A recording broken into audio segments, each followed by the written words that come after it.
কর্মকাণ্ডের জন্য যে দুজন আছেন তাদের দুজনকে আমরা একটু মঞ্চে ডাকছি, ডক্টর সিদ্ধার্থ মুখোপাধ্যায় এবং অভ্যুদয় মুখোপাধ্যায়কে। তা আপনারা আসন গ্রহণ করুন। আমি আলপনা মুখার্জি, ডক্টর সিদ্ধার্থ মুখার্জির স্ত্রী। গত মে মাসের শেষ দিকে আমরা আমাদের ছেলে মেয়ের কাছে বিদেশে বেড়াতে গিয়েছিলাম।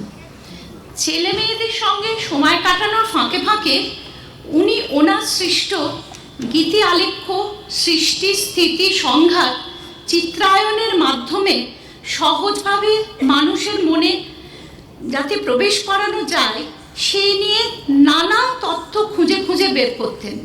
কোথাও বেড়াতে যেতে বললেও খুব একটা রাজি হতেন না, ওটা নিয়েই মগ্ন থাকতে ভালোবাসতেন। বাবার হেন অনন্য সাধারণ প্রতিভায় ছেলেমেয়েরা আপ্লুত ও অনুপ্রাণিত। তারপর 1.5 মাস পরে কলকাতায় ফিরে এসেও সেই একই কাজ, জটিল অস্ত্রোপচার করেও সময়ের ফাঁকে ফাঁকে নৃত্য গীতের মাধ্যমে তার ভাবনার রূপায়ণ, কিভাবে তার ভাবনার রূপায়ণ করা যায় সেটা নিয়েই চলতো তার চর্চা। তার এই ভাবনাকে সমৃদ্ধ করেছেন আমাদের পরিবারের লোকজন, আত্মীয় বন্ধুরা। তাই আমি আমার ছেলে মেয়েদের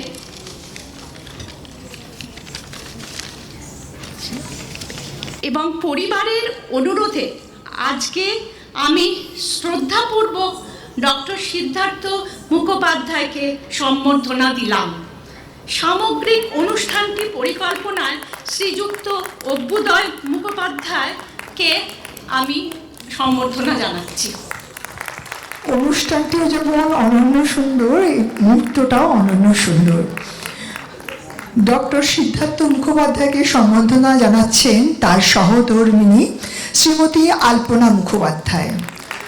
ডক্টর সিদ্ধার্থ মুখোপাধ্যায় চিকিৎসা বিজ্ঞান, যার দক্ষতায় হৃদয় নিয়ে সব কিছু, কঠিন অস্ত্রোপচার যার সাধনা, এমনই মানুষ আবার শিল্প সাধনায় ভিন্ন রূপে, সেখানেও তার একনিষ্ঠতার ছাপ।